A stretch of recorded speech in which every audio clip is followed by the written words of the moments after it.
두바이가 발칵 뒤집어졌습니다. 이란의 드론 공격으로 7성급 호텔 외벽이 폭발했습니다. 유럽 명견 도베르만들은 공포에 짖기만 했죠. 호텔 보안 책임자는 한국에서 온 하얀 개를 보며 코웃음 쳤습니다. 저런 평범한 개가 7성급 호텔에 어울릴 리 없어.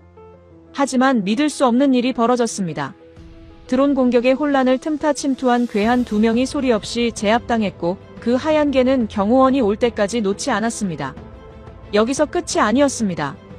56층 잔해속 생존자를 진돗개가 찾아냈어요. 두바이 왕실이 긴급 표창식을 열었고 중동 7개국이 한국에 같은 개를 요청했습니다. 도대체 무슨 일이 있었던 걸까요? 부르즈 알아랍의 하얀 수호신, 지금 공개됩니다. 한국 최고라고 댓글을 남겨주세요. 여러분의 구독과 좋아요는 아주 큰 힘이 됩니다. 하얀 개 한 마리가 부르즈 알아랍의 대리석 바닥을 밟았습니다. 저는 그 순간 미간을 찌푸렸죠. 호텔에 어울리지 않는 평범한 개였습니다. 금박으로 장식된 로비, 56층 높이의 웅장함, 세계에서 가장 사치스러운 호텔. 이곳에 저런 개라니요. 제 이름은 라시드 알막툼입니다.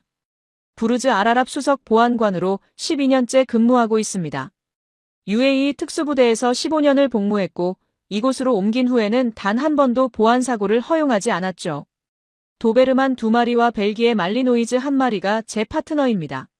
최고의 혈통, 최고의 훈련, 최고의 능력을 가진 개들이죠. 그런데 오늘 오후 3시 한국 대사관 가족이 체크인하면서 데려온 개는 그런 품격과는 거리가 멀어 보였습니다. 대사와 부인, 그리고 7살쯤 되어 보이는 딸아이가 로비로 들어왔습니다. 그 하얀 개는 소녀의 옆에서 조용히 걸었죠. 털은 깨끗했지만 특별할 것 없는 중형견이었습니다. 도베르만의 우아함도 말리노이즈의 날렵함도 없었어요. 저는 프런트 데스크 옆에 서서 상황을 지켜봤습니다. 평소라면 VIP 체크인에 직접 나서지 않지만 요즘은 상황이 달랐습니다. 사흘 전부터 이란과 미국의 전쟁이 시작됐고 어제는 두바이 상공에서도 요격 작전이 있었어요. 긴장된 시기였죠. 대사 부인이 프런트 직원과 대화를 나누는 동안 저는 그 개를 계속 관찰했습니다. 개는 로비를 둘러보고 있었어요. 하지만 평범한 호기심과는 달라 보였습니다. 마치 주변을 파악하는 것 같았죠. 프런트 직원이 저를 보며 난처한 표정을 지었습니다. 반려동물 동반 투숙객은 별도의 절차가 필요했거든요. 저는 천천히 다가갔습니다. 실례지만 대사님, 저는 라시드 알막툼이라고 합니다. 이곳 보안 책임자죠. 한국 대사가 고개를 끄덕였습니다. 반갑습니다, 라시드 씨. 저는 하얀 개를 내려다보며 말했습니다. 애완견은 별도 구역에서 지내셔야 합니다. 호텔 규정이에요. 대사 부인이 미소를 지으며 대답했습니다. 백호는 애완견이 아닙니다. 가족이에요. 그리고 필요할 때 증명될 겁니다. 저는 속으로 한숨을 삼켰습니다. 증명이라니요? 무엇을 증명한다는 걸까요? 저는 정중하게 고개를 숙였습니다. 규정상 반려동물은 객실 외부로 나올 때 목줄 착용이 필수입니다. 물론이죠. 대사 부인이 답했습니다. 백호라고 불린 그 개는 제 시선을 한번 받아주고는 다시 소녀 곁으로 갔습니다. 침착했어요. 지나치게 침착했죠. 일반적인 개라면 낯선 환경에 흥분하거나 긴장하는 게 정상인데 저 개는 마치 이곳이 자기 집인 것처럼 행동했습니다. 제 도베르만 아지즈와 파리드, 그리고 말리노이즈 사미르가 순찰에서 돌아왔습니다. 3마리 모두 완벽한 자세로 제 옆에 섰죠. 아지즈는 챔피언 혈통의 도베르만으로 3년 연속 UAE 보안견 대회 우승자였습니다. 파리드는 그의 형제였고 사미르는 유럽에서 직접 데려온 특급 말리노이즈였어요. 한국 대사의 딸아이가 제 개들을 보며 눈을 반짝였습니다. 와, 멋져요. 저는 자랑스럽게 미소 지었습니다. 이 친구들은 부르즈 알아랍의 수호자들입니다. 모두 최고 수준의 훈련을 받았죠. 아지즈는 위풍당당하게 서 있었고 파리드와 사미르도 흔들림 없는 자세를 유지했습니다. 반면 백호는 그냥 소녀 옆에 앉아 있었어요. 비교가 됐죠. 대사 부인이 말했습니다. 훌륭한 개들이네요. 백호도 곧 친구가 될 수 있을 거예요. 저는 속으로 고개를 저었습니다. 친구요. 저 평범한 개가 제 정예팀과 어울릴 리 없었어요. 하지만 겉으로는 정중하게 답했습니다. 물론이죠. 편안한 숙박 되시기 바랍니다. 체크인 절차가 끝나고 대사 가족은 전용 엘리베이터로 향했습니다. 백호는 여전히 조용히 따라갔죠. 엘리베이터 문이 닫히기 직전 그 개가 저를 한번 쳐다봤습니다. 묘한 눈빛이었어요. 경계도 아니고 호기심도 아니었습니다. 마치 저를 평가하는 것 같았죠. 저는 그 시선을 무시했습니다. 프런트 직원이 조심스럽게 물었습니다. 라시드 씨, 저 개는 괜찮을까요? 문제 없습니다. 저는 단호하게 답했습니다. 그냥 평범한 개예요. 며칠 있다 떠날 겁니다. 하지만 제 도베르만 아지즈가 이상한 행동을 보였습니다. 엘리베이터가 사라진 방향을 계속 쳐다보고 있었어요. 파리드와 사미르도 마찬가지였죠.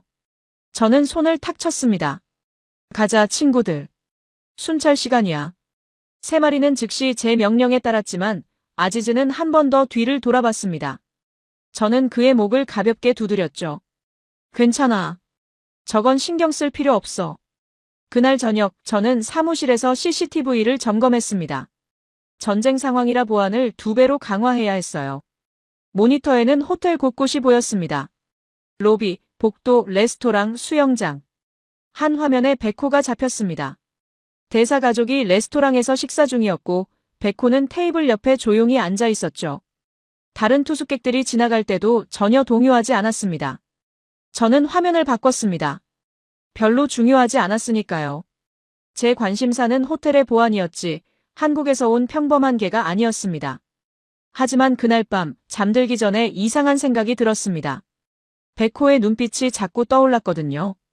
그 침착함, 그 평가하는 듯한 시선. 저는 고개를 저었습니다. 피곤해서 그런 거겠죠. 전쟁 때문에 긴장한 탓이에요. 다음 날이면 모든 게 달라질 줄은 몰랐습니다.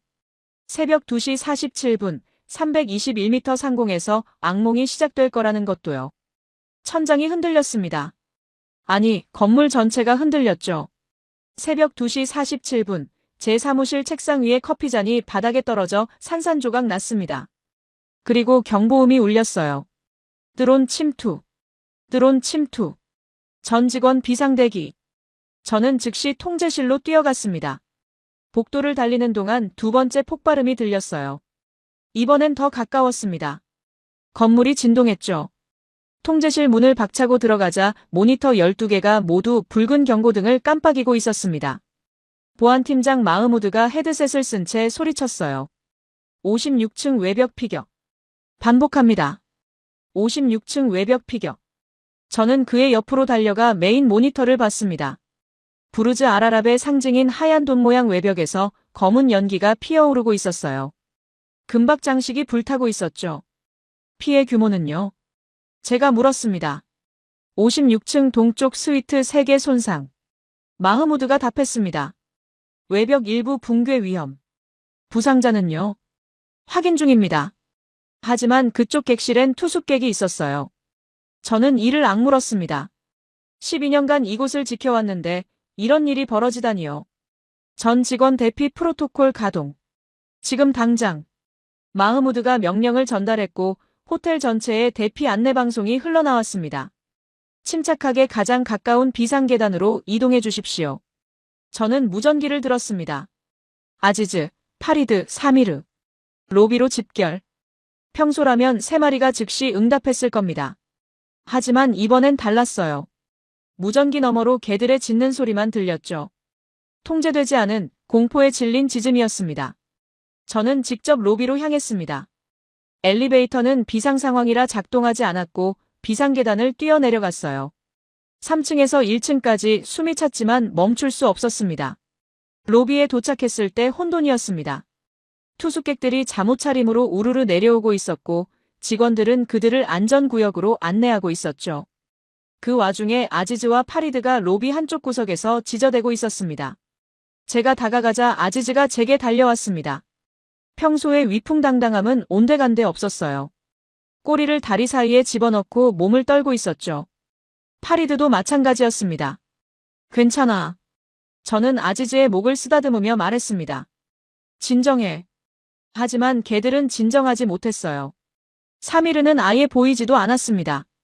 나중에 알았지만 직원 휴게실에 숨어 있었대요. 저는 실망했습니다. 3년 연속 우승자, 최고의 훈련을 받은 개들이 실전에서 이렇게 무너질 줄은 몰랐어요. 그때 저는 로비 반대편에서 한 광경을 목격했습니다. 한국 대사 가족이었어요. 대사와 부인, 그리고 소미라는 이름의 딸. 소미는 잠옷 차림이었고 겁에 질린 표정이었습니다. 당연했죠. 7살 아이가 폭발음을 듣고 놀라지 않을 리 없었으니까요. 하지만 백호는 달랐습니다. 하얀 개는 소미 바로 옆에 붙어서 걷고 있었어요. 소녀를 감싸듯이요. 짖지도 않았고 떨지도 않았습니다. 오히려 주변을 차분하게 살피며 소녀를 안전구역으로 안내하고 있었죠. 제 도베르만들이 공포에 지저대는 동안 저 평범해 보이는 개는 완벽하게 침착했습니다. 대사 부인이 백호의 목을 쓰다듬으며 뭔가 속삭였어요. 백호는 고개를 끄덕이듯 움직이더니 소미 앞을 막아서며 걸었습니다. 마치 방패가 되어주는 것처럼요. 저는 그 장면을 보며 미간을 찌푸렸습니다. 우연이겠죠. 그냥 주인을 따라다니는 것뿐이에요. 특별한 게 아니라고 스스로를 설득했습니다. 라시드. 마흐무드의 목소리가 무전기에서 들렸습니다. 56층 상황 보고 들어왔어요. 투숙객 3명 부상. 생명에는 지장 없지만 응급처치 필요합니다. 의료팀 보냈나요? 이미 출동했습니다. 하지만 문제가 있어요. 뭔데요?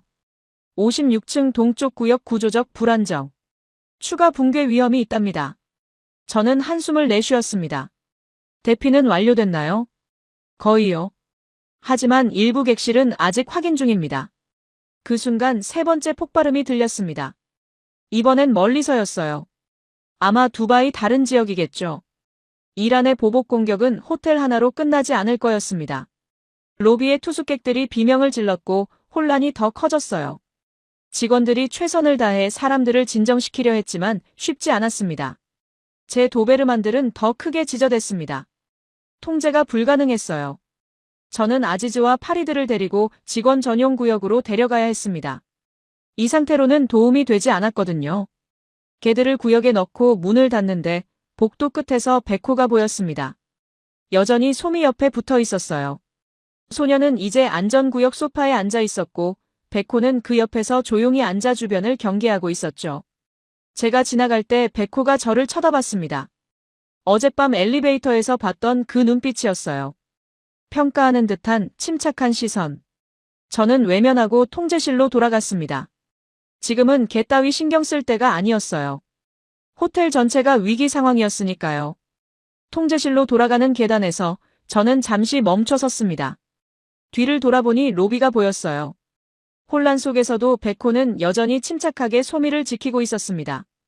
우연이야. 저는 중얼거렸습니다. 그냥 운이 좋은 거지. 하지만 마음 한편에선 의문이 들었어요. 정말 우연일까요? 최고의 훈련을 받은 제 개들이 무너진 상황에서 저 평범해 보이는 개만 침착할 수 있었던 이유가 뭘까요? 저는 고개를 저으며 통제실로 들어갔습니다. 지금은 생각할 시간이 없었어요. 호텔을 지켜야 했으니까요.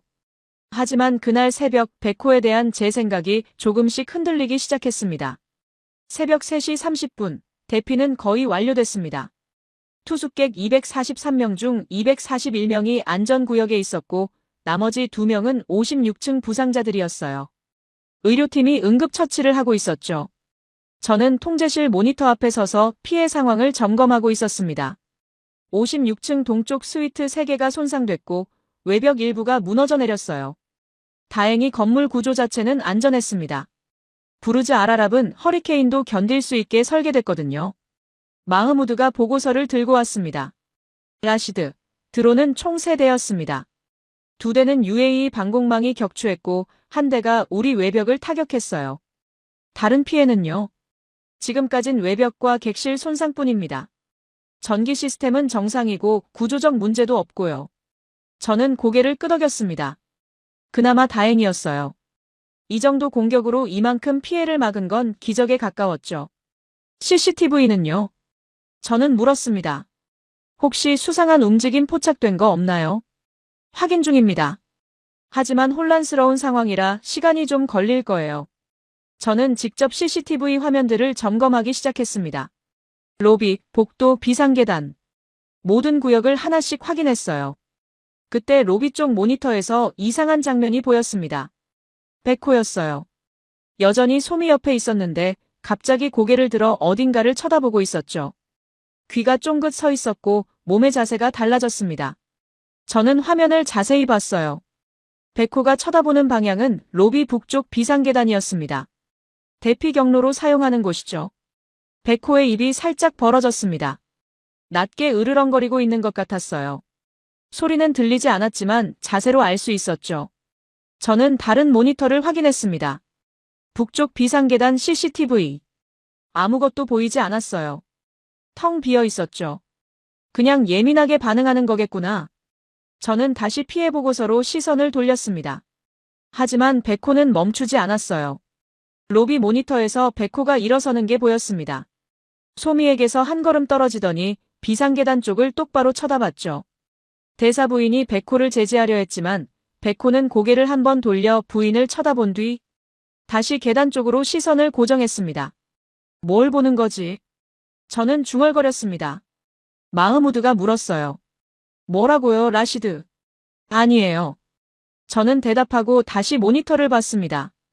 백호가 움직이기 시작했어요. 천천히 하지만 확실하게 비상계단을 향해 걸어갔습니다. 대사 부인이 뭐라고 말했지만 백호는 멈추지 않았죠. 저는 비상계단 CCTV를 다시 확인했습니다. 여전히 아무도 없었어요. 저게 뭐 하는 거야? 제가 말했습니다. 마흐무드가 모니터를 봤어요. 한국 대사 가족계 아닙니까? 뭔가 이상한가요? 글쎄요. 저는 답하며 계속 지켜봤습니다. 백호가 비상계단 문 앞에 도착했습니다. 그리고는 문을 향해 낮게 으르렁거렸어요. 이번엔 확실했습니다. 경고하고 있었죠.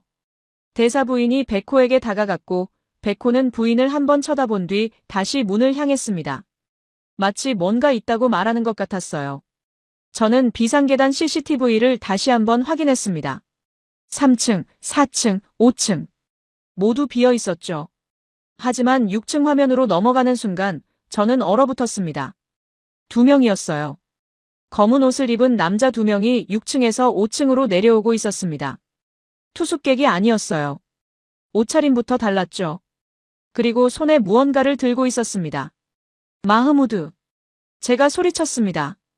6층 비상계단. 지금 당장 확인해. 마흐무드가 황급히 화면을 전환했어요. 두 남자가 선명하게 보였습니다. 저건.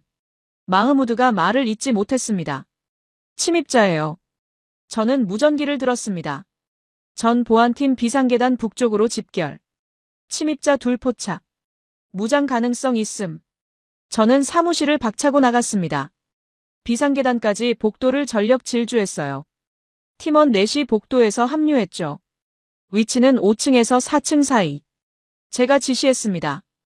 계단 위아래 봉쇄. 팀원들이 흩어졌고 저는 1층 비상계단 문을 열었습니다. 백호가 여전히 문 앞에 서 있었어요. 제가 문을 여는 순간 백호가 안으로 들어갔습니다. 잠깐. 저는 소리쳤지만 이미 늦었습니다. 백호는 계단을 빠르게 올라가고 있었어요. 소리도 없이요. 저는 그 뒤를 따랐습니다. 2층, 3층. 계단을 오르는데 위에서 소리가 들렸습니다. 남자들의 목소리였어요. 아랍어가 아니었습니다. 아마 페르시아어 같았죠. 4층에 도착했을 때 저는 믿을 수 없는 광경을 봤습니다. 두 남자가 바닥에 쓰러져 있었어요. 한 명은 다리를 부여잡고 신음하고 있었고 다른 한 명은 팔을 움켜쥐고 있었죠. 그들이 들고 있던 가방이 바닥에 굴러다니고 있었습니다. 백호는 두 남자 사이에 서서 낮게 으르렁거리고 있었어요. 움직이지 말라는 경고였습니다. 저는 총을 꺼내 두 남자를 겨눴습니다.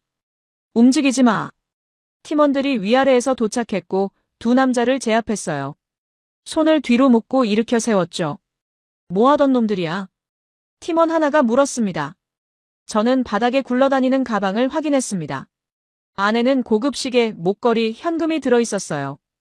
투숙객 객실에서 훔친 것들이었죠. 절도범들이에요. 저는 답했습니다. 드론 공격의 혼란을 틈탄 거죠. 한 남자가 아랍어로 중얼거렸습니다. 걔가 갑자기 나타났어. 어디서 온 건지. 저는 백호를 봤습니다. 백호는 이미 경계를 풀고 조용히 앉아 있었어요. 숨도 거칠지 않았습니다. 마치 산책이라도 다녀온 것처럼 차분했죠. 어떻게 된 거예요? 팀원이 물었습니다. 저는 대답할 수 없었어요.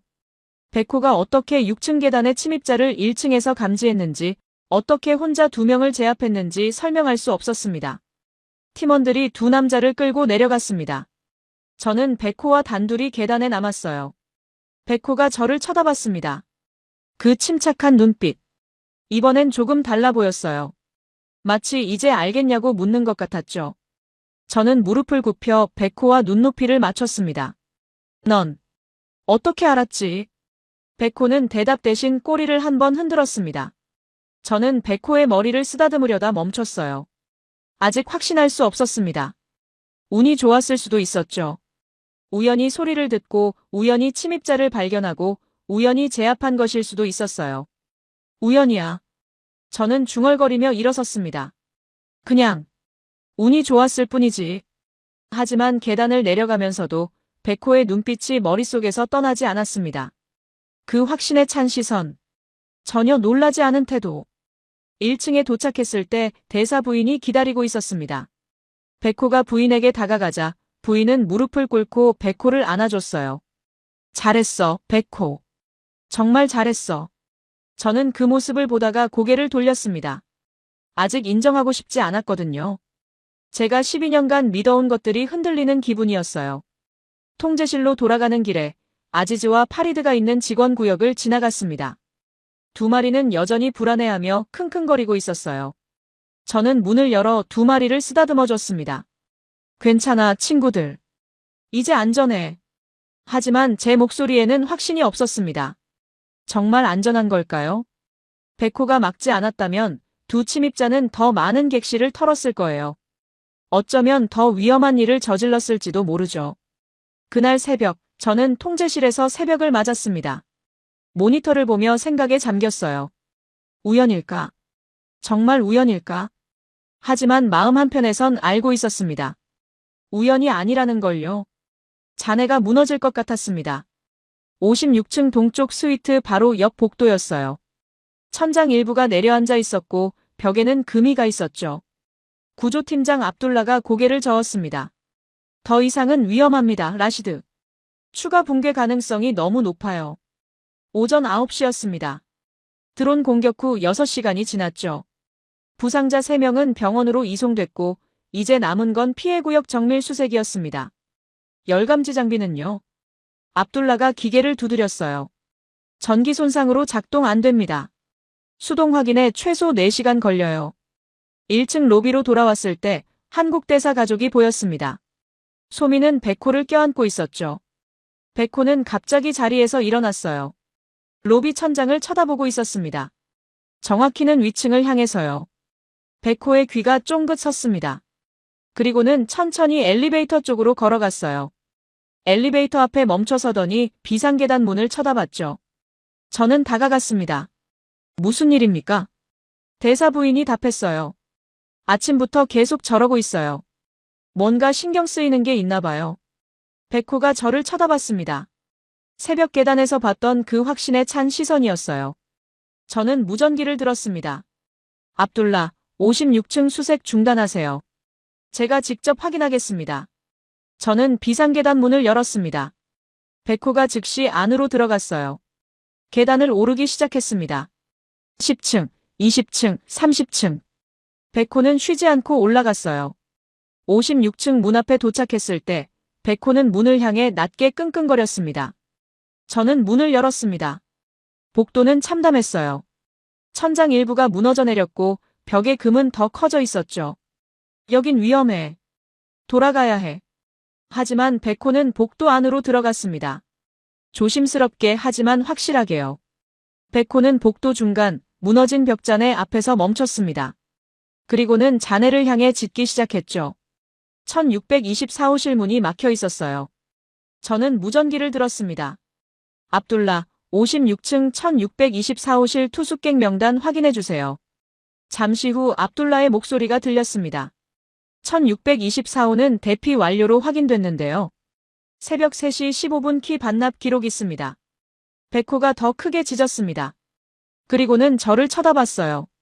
믿으라는 눈빛이었죠. 압둘라, 구조팀 56층으로 올려보내세요. 지금 당장요. 10분 후 압둘라와 구조팀이 도착했습니다. 그들은 잔해를 조심스럽게 치우기 시작했어요. 30분이 걸렸습니다. 문이 열렸을 때 우리는 모두 숨을 죽였어요. 객실 안 욕실 문 앞에 3명이 쓰러져 있었습니다. 여자 1명과 아이 2이었어요. 압둘라가 달려가 맥박을 확인했습니다. 살아있어요. 의식은 없지만 살아있습니다. 저는 무릎이 꺾였습니다. 정말 있었어요. 의료팀을 불러. 지금 당장. 저는 백호를 봤습니다. 백호는 객실 안으로 들어와 3사람을 조용히 쳐다보고 있었어요. 넌 어떻게 알았어? 압둘라가 말했어요. 열감지 장비도 못 찾은 걸 6층 아래에서 어떻게 알았죠? 의료팀이 도착했고 3사람을 들것에 옮겼습니다. 여자가 희미하게 눈을 떴어요.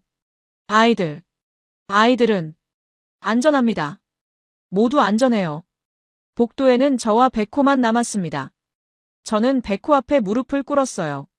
손을 뻗어 백호의 머리를 쓰다듬었습니다. 고마워.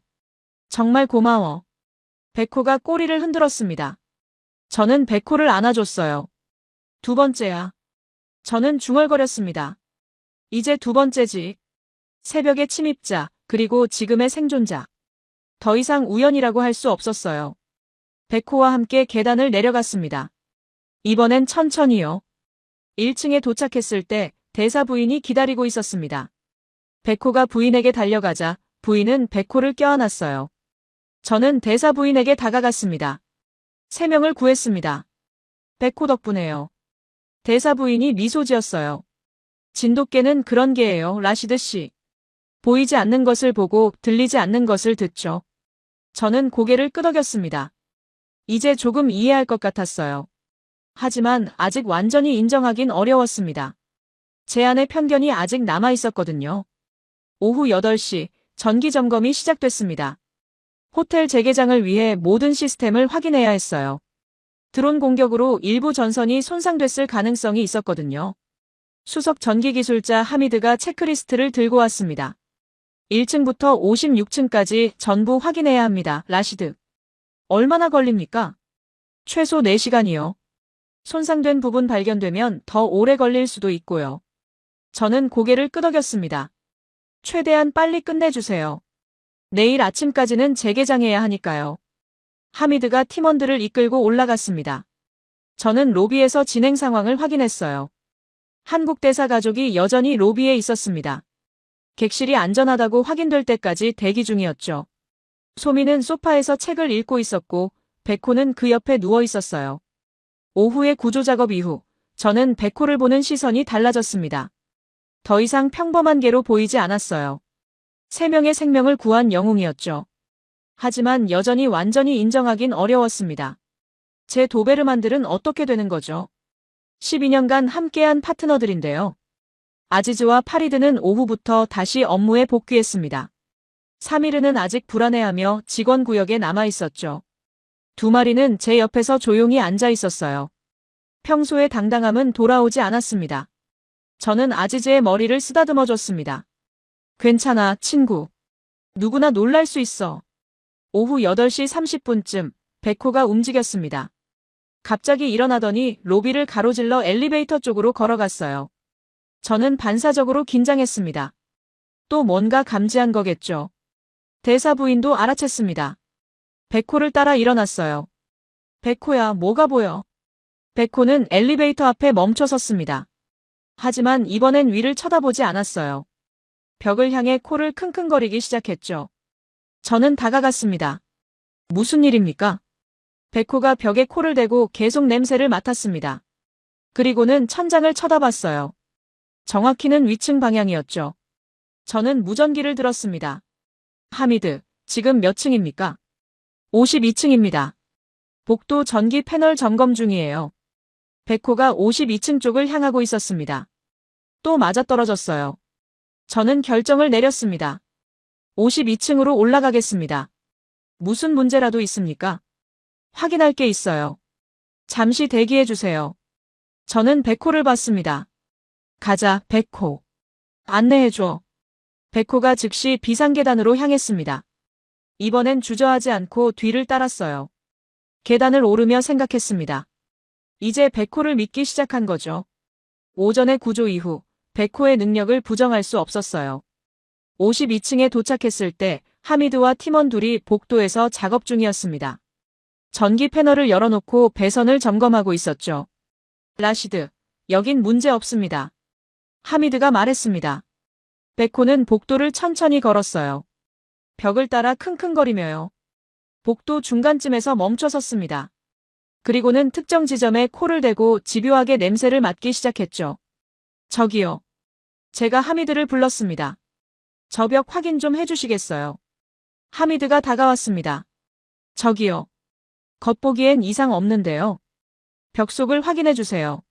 하미드가 고개를 갸우뚱했지만 열화상 카메라를 가져왔습니다. 벽에 대고 스캔하기 시작했어요. 카메라 화면에 뭔가 나타났습니다. 하미드의 표이 굳어졌죠. 이게 하미드가 중얼거렸습니다. 뭡니까? 고압 전선이 과열되고 있어요. 온도가 섭씨 180도. 그게 위험한 겁니까? 하미드가 저를 봤습니다. 15분 안에 발화점 도달합니다. 화재가 날 거예요.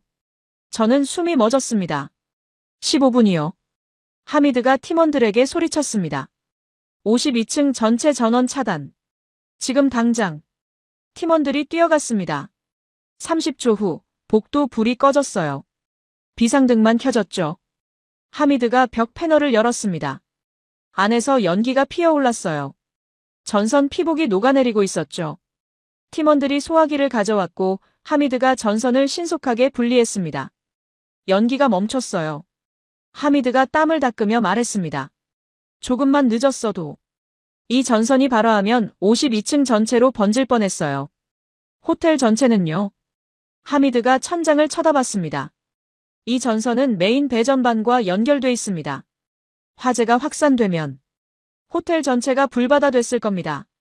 저는 백호를 봤습니다. 백호는 조용히 앉아서 작업을 지켜보고 있었어요. 하미드가 물었습니다. 어떻게 하셨어요, 라시드?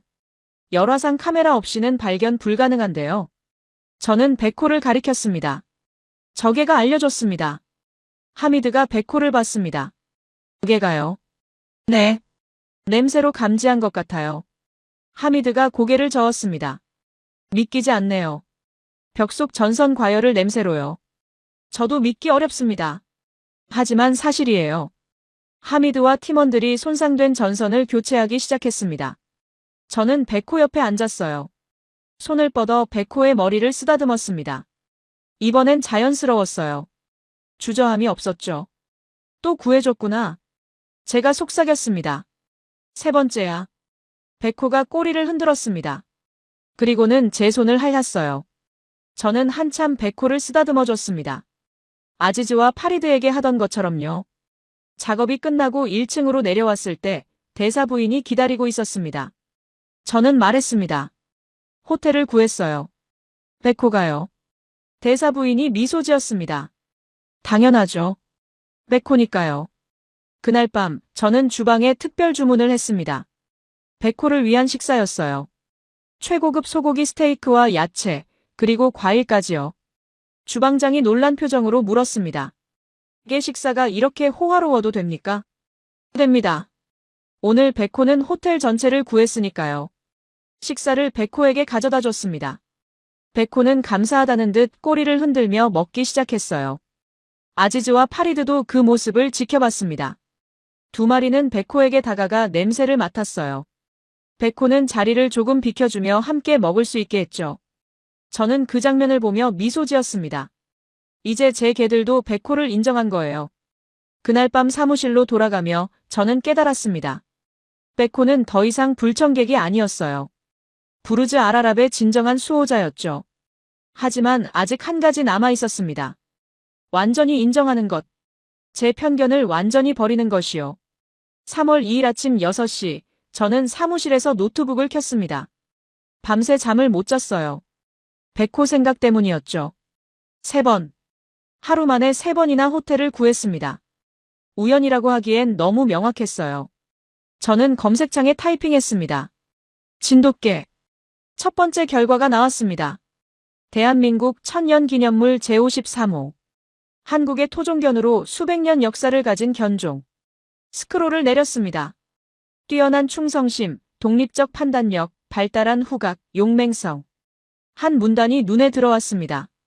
진돗개는 주인을 평생 한 번만 섬기며 위급한 상황에서 목숨을 걸고 주인을 지킨다. 다음 페이지로 넘어갔습니다. 후각이 매우 발달하여 미세한 화학물질 변화도 감지할 수 있으며 사람의 건강 상태 변화를 알아차리는 능력이 있다고 했습니다. 화재를 막았던 것도 벽 속 전선 과열을 감지한 것도 이 능력 덕분이었겠죠. 저는 1시간 동안 자료를 읽었습니다. 한국에서는 진돗개가 화재를 미리 감지해 가족을 구한 사례가 여러 건 보도됐어요. 미국에서는 주인의 심장마비를 예견해 생명을 구했다는 뉴스도 있었죠. 백호만 특별한 게 아니었습니다. 진돗개라는 견종 자체가 특별했어요. 저는 창밖을 바라봤습니다. 해가 떠오르고 있었어요. 12년간 제가 믿어온 것들이 무너지고 있었습니다. 최고의 혈통, 유럽의 명견들, 첨단 훈련. 그 모든 게 진돗개 앞에서 무력했어요. 중요한 건 혈통이 아니라 본능이었고 훈련이 아니라 본성이었습니다. 오전 8시, 저는 로비로 내려갔습니다. 마흐무드가 다가왔어요. 라시드, 투숙객들 사이에서 소문이 돌고 있어요. 한국 대사계가 호텔을 3번 구했다는 거요. 한 투숙객이 다가와 말했습니다. 저 개가 정말 생존자를 찾았나요? 네. 56층에서 3명을 구했어요. 어떤 훈련을 받은 겁니까? 특별한 훈련은 없습니다. 진돗개니까요. 오전 10시쯤 저는 한국 대사를 만났습니다. 로비 카페에 앉아 대화를 시작했어요. 진돗개에 대해 알고 싶습니다. 대사가 미소 지었습니다. 백호 덕분에 관심이 생기셨군요. 저는 백호를 처음 봤을 때 무시했어요. 평범한 개라고 생각했죠. 많은 사람이 그렇습니다. 진돗개는 화려하지 않으니까요. 하지만 그 안에는 특별한 무언가가 있어요. 충성심 말입니까? 충성심도 있지만 그것만이 아닙니다. 진돗개는 독립적으로 판단하고 행동해요. 주인이 명령하지 않아도 위험을 감지하고 대응하죠. 백호가 그랬어요. 제가 지시하지 않았는데도 스스로 움직였어요. 진돗개는 주인을 평생 한 번만 섬깁니다. 한 번 정한 주인은 절대 배신하지 않아요. 제 도베르만들은 최고 수준 훈련을 받았어요. 하지만 위기 상황에서 무너졌죠. 훈련은 한계가 있습니다. 하지만 본능은 다르죠. 진돗개의 능력은 수백 년간 이어진 본성이에요. 저는 고개를 끄덕였습니다. 이제 이해했어요. 라시드 씨, 백호를 처음 봤을 때 어떤 생각이 드셨나요? 어울리지 않는다고 생각했어요. 7성급 호텔의 평범한 개라고요. 겉모습으로 판단하셨군요. 네. 제가 틀렸어요. 인정하시는군요. 제가 평생 잘못 생각하고 있었습니다. 혈통과 겉모습만 봤어요. 백호에게 사과하고 싶습니다. 대사가 창밖을 가리켰습니다. 지금 정원에 있어요. 정원으로 나갔습니다. 백호는 소미와 함께 잔디밭에 있었어요. 저는 무릎을 꿇고 백호와 눈높이를 맞췄습니다. 백호야, 미안해. 처음 널 봤을 때 무시했어. 백호가 제 손을 할랐습니다. 하지만 넌 특별했어. 호텔을 3번 구했고 수많은 생명을 지켰어. 백호가 제 얼굴을 할랐습니다. 용서한다는 듯이요. 저는 백호를 안아줬습니다. 이제부터 함께 일하자. 친구로서 말이야. 그날 오후 저는 백호와 함께 첫 순찰을 돌았습니다. 아지즈, 파리드와 함께요. 4마리가 나란히 걸었죠. 마흐무드가 웃으며 말했습니다. 이제 팀이 넷이 됐네요. 맞습니다. 백호는 우리 팀의 일원이에요. 순찰을 마치고 사무실로 돌아왔습니다. 책상에 앉아 생각했어요. 12년 경력의 보안 책임자가 하루 만에 생각이 바뀐 겁니다. 첨단 기술만 믿었던 사람이 개의 본능을 인정하게 됐죠. 하지만 후회하지 않았습니다. 오히려 해방감이 들었어요. 그날 저녁, 저는 노트에 적었습니다. 진정한 수호자는 혈통이 아니라 마음으로 증명된다. 3월 2일 오후 9시 호텔은 거의 정상으로 돌아왔습니다. 피해 복구가 완료됐고 투숙객들도 객실로 돌아갔어요. 로비는 다시 평온을 찾았죠. 저는 통제실에서 마지막 점검을 하고 있었습니다. 모니터 하나하나를 확인하며 이상이 없는지 살폈어요. 마흐무드가 들어왔습니다. 라시드, 특별 투숙객이 한 분 계십니다. 누구죠? UAE 국영투자펀드 회장님이요.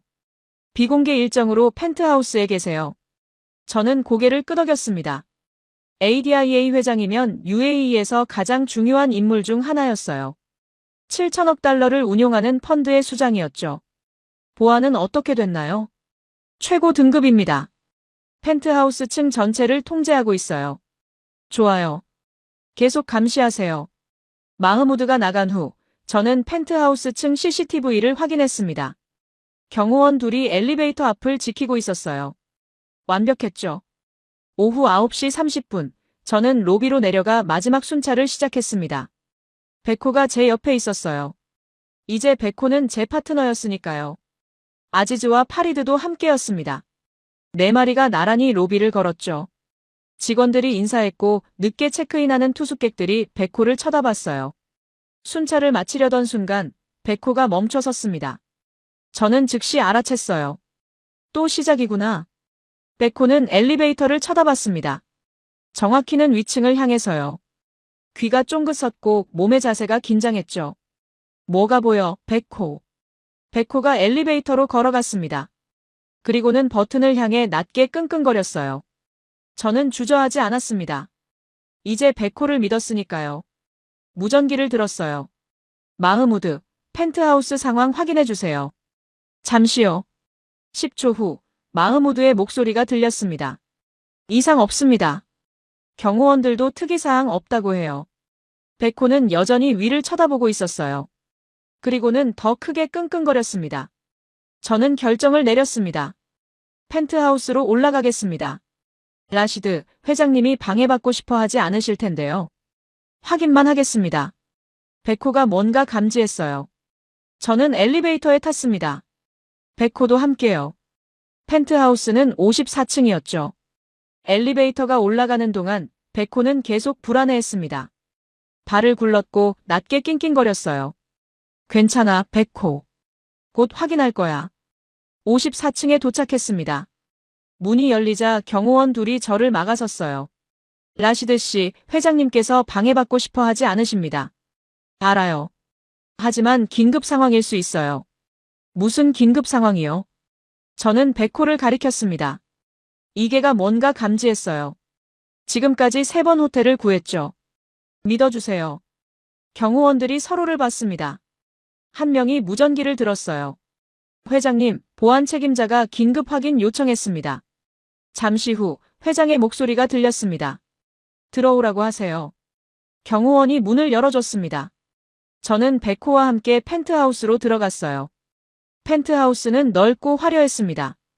거실만 100평방미터가 넘어 보였죠. 회장이 소파에 앉아 서류를 보고 있었어요. 회장은 60대 중반으로 보였습니다. 흰 머리에 품이 있는 인상이었죠. 무슨 일인가, 라시드. 회장님, 죄송합니다. 하지만 이게가. 그 순간 베코가 제 옆을 스쳐 회장에게 달려갔습니다. 베코야. 제가 불렀지만 이미 늦었어요. 베코는 회장 앞에 멈춰 섰습니다. 그리고는 회장을 향해 낮게 끙끙거렸어요. 경고가 아니었습니다. 걱정하는 소리였죠. 회장이 베코를 내려다봤습니다. 이게가 왜 이러지?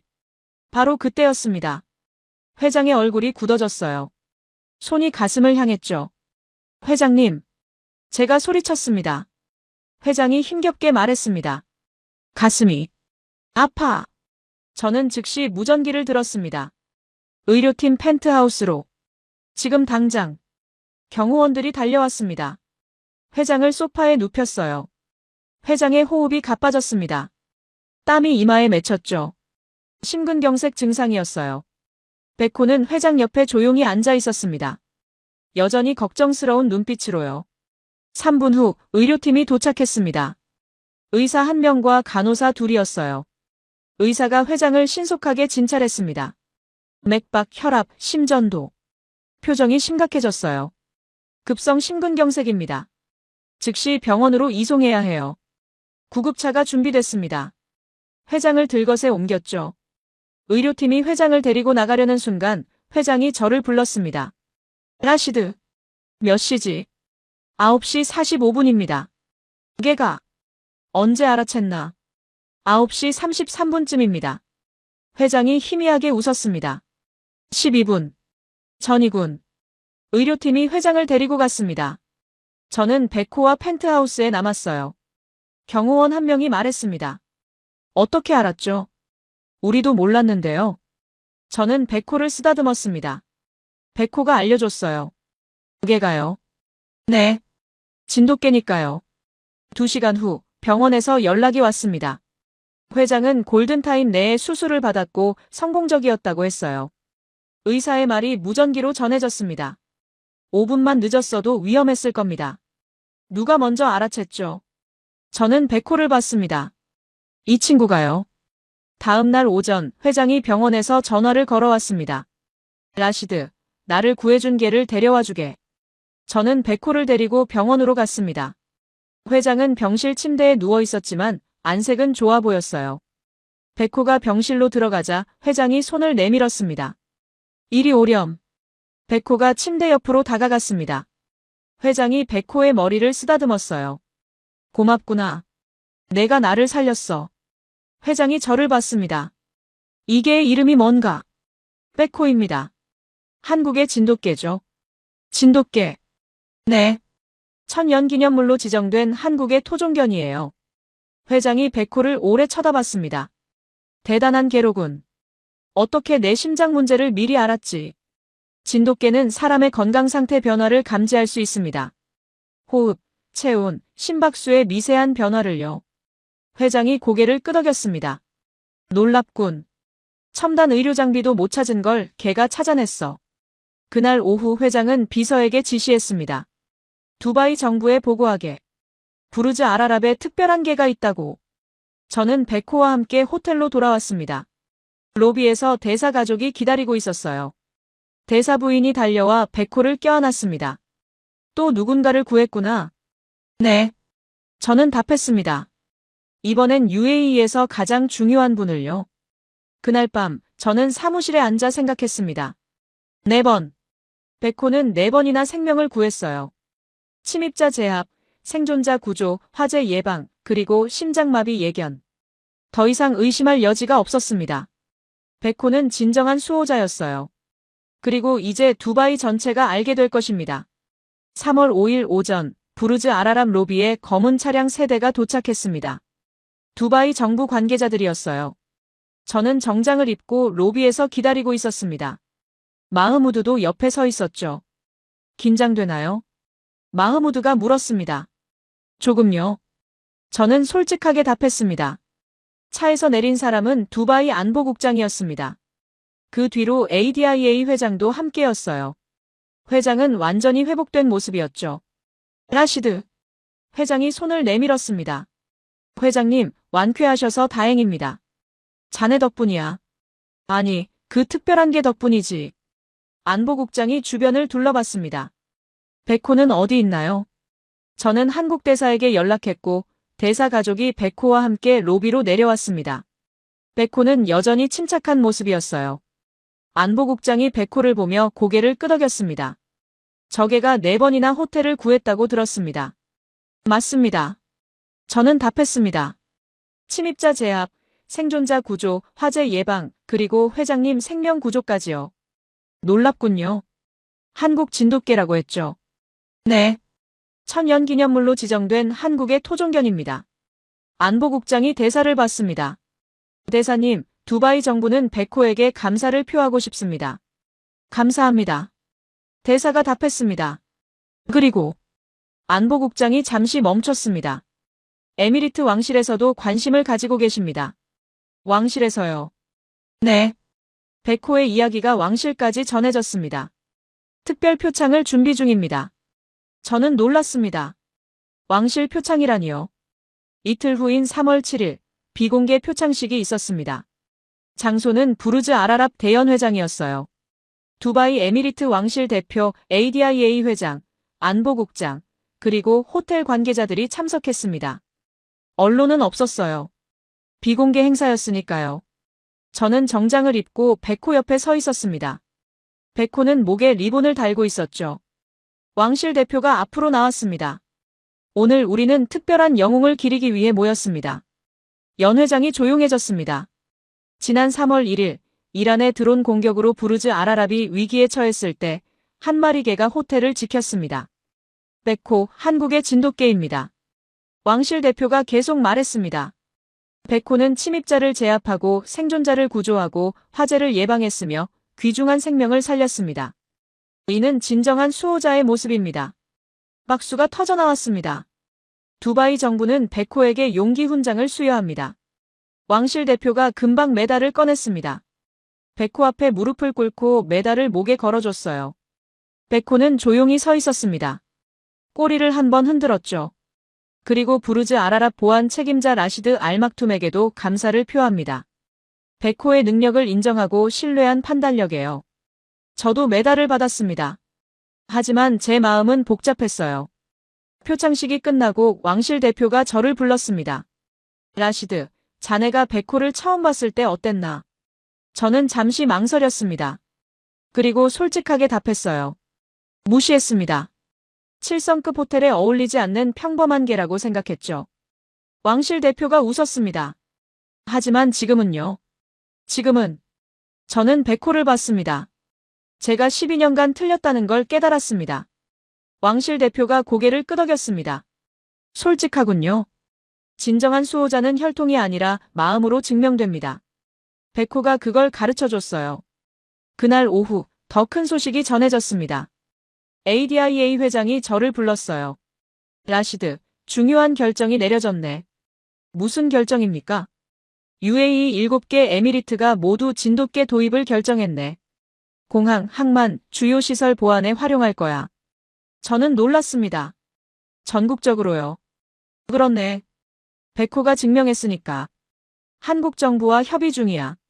대단하군요. 그리고 부르즈 알아랍에도 특별한 계획이 있네. 무엇입니까? 회장이 미소 지었습니다. 로비에 백호 조형물을 설치할 거야. 영원히 기억하기 위해서지. 일주일 후 조형물 제막식이 있었습니다. 이번엔 공개 행사였어요.